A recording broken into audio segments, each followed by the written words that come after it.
Sunday evening. B? I asked, rapping gently against the bathroom door. You sure everything's alright? Yep. B called out, sounding anything but. Be right out. Be right out. Same answer as before. That had been half an hour ago. I'd assumed at first that she'd simply gone to freshen up before we hit the city. It was only when I realized the shower wasn't running and that things were oddly quiet in there that my suspicions had been raised. Didn't think she was up to something necessarily. After all, what could she possibly do? But yeah, she was definitely up to something. Just didn't know what. Maybe she was simply fretting over what to wear, though that seemed a long shot considering we only had one set of clean clothes left. Dinner reservations, perhaps? Mysteries. Fucking hated them. I liked things that were clear and truthful. Facts, not opinions. But seeing as how breaking down the door wasn't an option, all I could do was sigh and wander back to the window. A thick layer of clouds stretched across the sky, blotting out the sun which by now had sunk below the horizon. Roads were clogged with traffic, sky littered with AVs. Crazy to think that in just 12 hours, I would be saying goodbye to Night City once more. Didn't feel like I'd really gotten to know it again. That was probably for the best. Pittsburgh was my home now. Finally, the door slid open. Hey, Bianca said casually, still wearing the same outfit she'd had on before. Sorry about that. Feeling all right? So we ready? Without waiting for a reply, Bianca spun around and started towards the door. She stopped only when she realized that my feet weren't moving. Her and V were different in almost every respect except for one. They were both lousy liars. I don't know, I said, eyeing her suspiciously. You seem off. It didn't take long for me to spot a faint quiver in her jaw. Something was definitely up. I'm fine, really, Bianca exclaimed. Just wanted to... Her voice trailed off and her eyes grew distant, focusing on something that wasn't there. The urge to bite my nails came roaring back. This wasn't like her. Wanted to what? I asked, trying to mask the nervous tremor in my voice. Bianca's eyes cleared. You know I'm lying, don't you? Kinda suck at it, I stated, though I was glad she had dropped the pretense. Which, I suppose, is a good thing. So, you wanna start over and tell me what's going on? Bianca nodded and drew a deep breath. I called V. It took me a second to register her words. She wasn't asking me if I'd called V, which I hadn't since I was still struggling with how to close things up with her.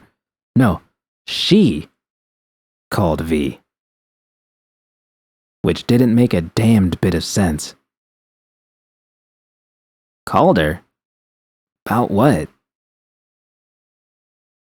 Bianca tilted her head back and squared her shoulders, assuming a confident posture that didn't look right on her at all. I wanted to tell her I wasn't comfortable with how she was acting towards you last night. Thought it was really inappropriate. My eyes nearly popped out of my skull. You what? Babe, come on, she was all over you. My mind reeled at Bianca's sudden, blatant admission. She'd gone behind my back, chewed V out for something that hadn't entirely been her fault without so much as even checking with me first. That alone was enough to make my blood boil, but the sheer audacity of her tone, like her behavior was perfectly rational and something to be expected, sent a rush of heat radiating across my chest. Bianca stared back at me, doing her best to appear calm, even as fear crept around the edges of her eyes. She knew she'd fucked up. What did you tell her exactly? I demanded, accentuating every syllable as if they were knives to be sharpened. I said I thought it would be best if we went our separate ways. I don't see how the two of you can— The fuck do you get off? I shouted, balling my fists. You had no right to do that. I'm your wife, Judy. So fucking what? You had no fucking right to do that. Don't you realize what you've done? Bianca looked as if she'd been slapped. I didn't think it would upset you. Oh, really? Then why did you call her from the bathroom? Why'd you lie? Unfucking believable. Not only had she lied to me, but she was still lying to me. I threw my hands in the air and stormed over to the window. Would have smacked right into the glass if I hadn't caught myself at the last second. Didn't see the city beyond, just my own reflection staring back at me. I can't fucking believe you did this, I muttered, unsure if I was talking to Bianca or myself. This is a betrayal. Something I never would have expected from you. I turned around. Bianca stood motionlessly by the door. Don't you trust me? I asked. Her eyes said it all. You don't, do you? Babe, don't call me babe. Fucking hate that. Not some fucking bimbo. Bianca took an awkward step forward. She was fidgeting with her hands in a way I hadn't seen before, almost like she didn't know what to do with them. Judy, I do trust you. It's just— What? Spit it out. I saw you, Judy. I saw the two of you on the dance floor. You weren't dancing like a couple of friends. You were dancing like a couple. It's obvious she still got feelings for you. She said as much when I talked to her. And it's pretty obvious you've still got feelings for her too. I opened my mouth, ready to turn the tables back on her, to accuse her of trying to sweep what she'd done under the rug. But my voice caught in my throat. Choking on my own words, all I managed was a lone, pathetic sound that sputtered from my lips. What? Babe, Judy, Bianca quickly corrected.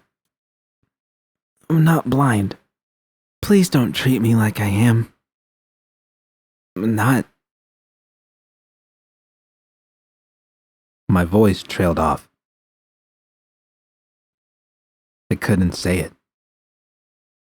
Not because I didn't want to, but because, as luck would have it, I too was a shitty liar. Last night remained a blur of wild emotions and fragmented memories, all glued together with an overabundance of alcohol.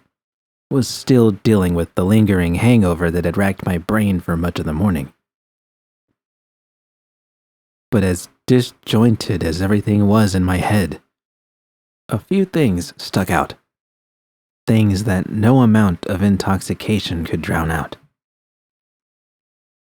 The way she'd looked at me on the dance floor. The way I'd looked at her. The way we danced.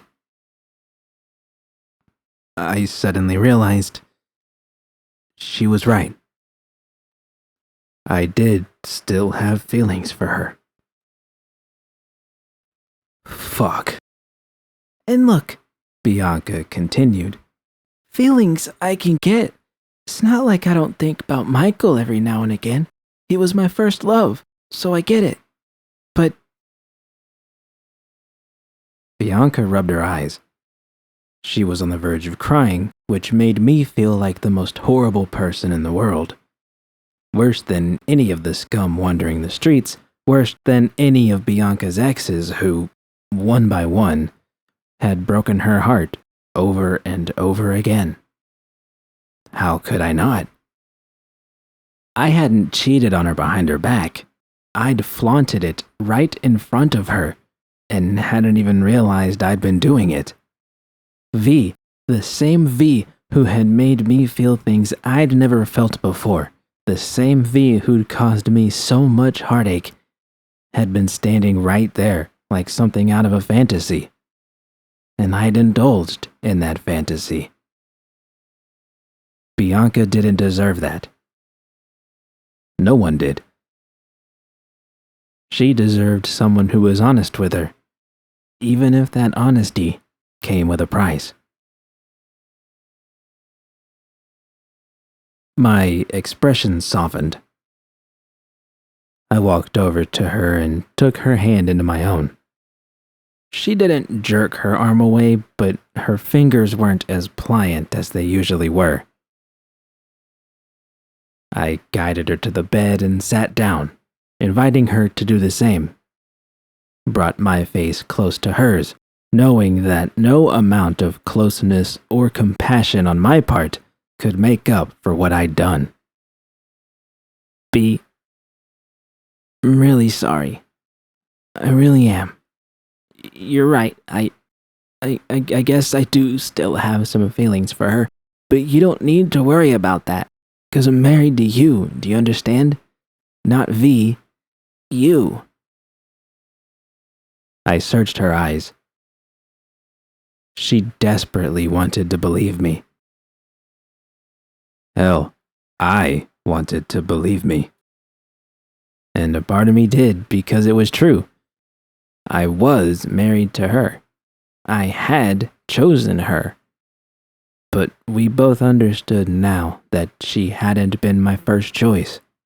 She'd simply been the best choice I'd had available at the time. Can I ask you something? Bianca asked. I nodded. Didn't have much of a choice. How ironic.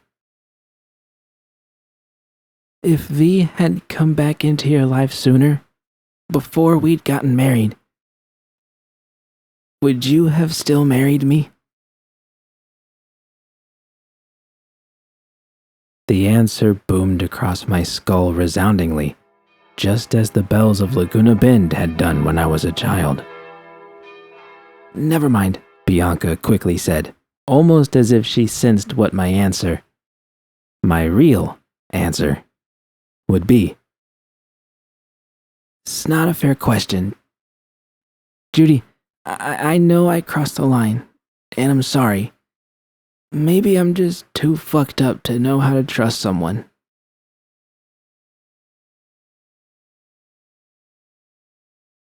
A long silence ensued.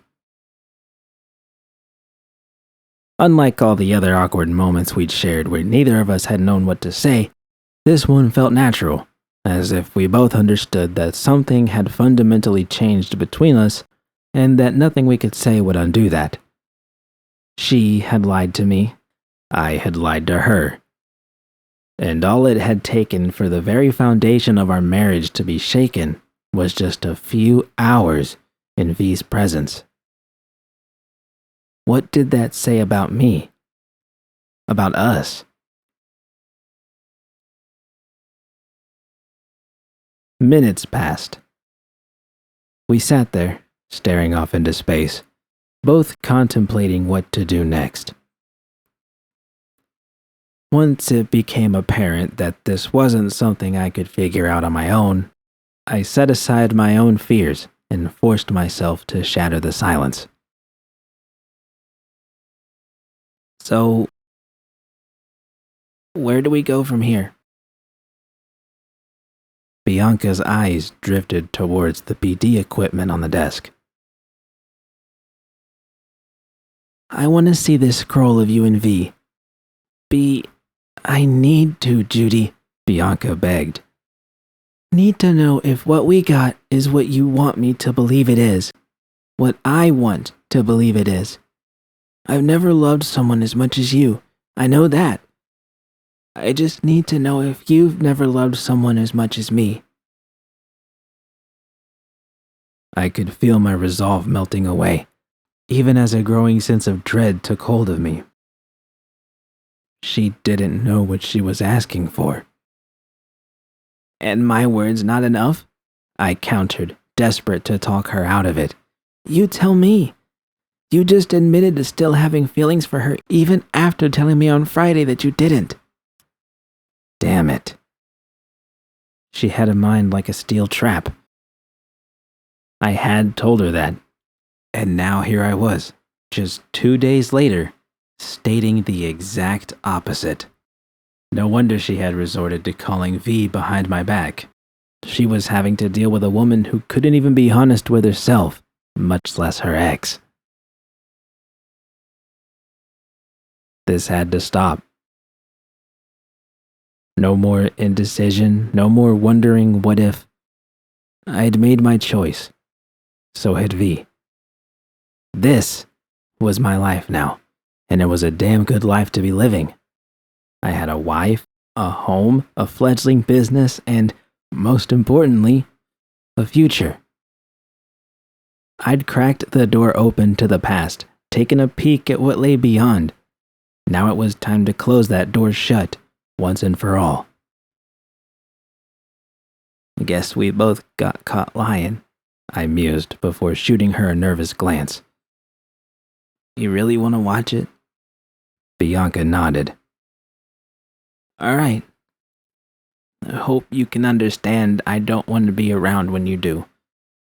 Thinking you won't want me around either, at least not right away. Was quite an intimate dive into your past, Bianca finished. I remember. Clearly. I managed to crack a smile and was relieved when Bianca did the same. Hell of a brain you got in that skull of yours, clearly, Bianca quipped back. Felt good to laugh again, even if it was brief and weighed down by the gravity of our situation. When things turned quiet again, I rose to my feet and grabbed my holo. Gonna go for a walk. Ping V and tell her that's that. You think she's gonna settle for a ping? Bianca asked skeptically. Would you? I'm trying to do the right thing here, B. Then I'll trust you to do what you think is best. Will you? Bianca frowned. I'm trying to. I started towards the door, but stopped before I reached it. Couldn't leave like this. I turned around and went back to Bianca, knelt down in front of her and brought my lips to hers, hoping to impress upon her that she didn't have anything to worry about, that I truly loved her. Yet it wound up devolving into the saddest kiss I ever experienced. Could tell Bianca felt the same way. Maybe that was a good thing, a sign that we weren't deluding ourselves or sweeping our problems under the rug. When I pulled away, her lips seemed to cling to my own, refusing to let go. I love you, she whispered. I love you too. I glanced at my wreath. Bianca knew my filing system by heart. It wouldn't take her long to find it.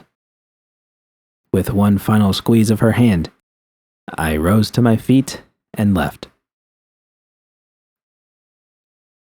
As soon as the door closed behind me, I heaved a sigh of exhaustion. Took the elevator downstairs, started through the lobby.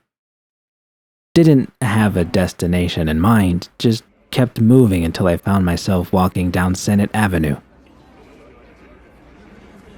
It was an odd experience, walking these streets. They were cleaner than I'd ever known. No mounds of trash to be seen, no gunfire to be heard, just the constant blaring of advertisements lost in the wind.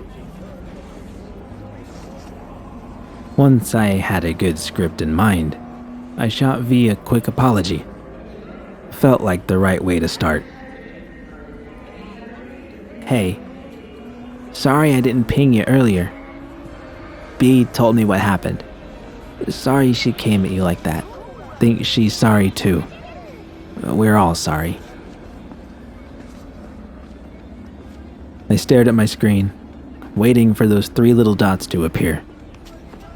When they didn't, I slowed down and eventually came to a stop. Maybe a call would be better, but if she was working, can we talk? Talk about great minds. I looked up, surveyed my surroundings. I'd walked further than I'd intended to, all the way to the south side of Corpo Plaza.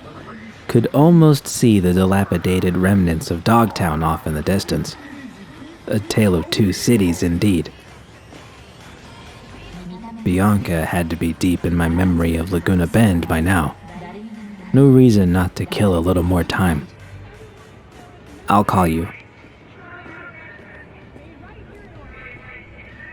I watched the 3 little dots bouncing happily across my screen, knowing that the words which would soon follow were likely to be anything but happy.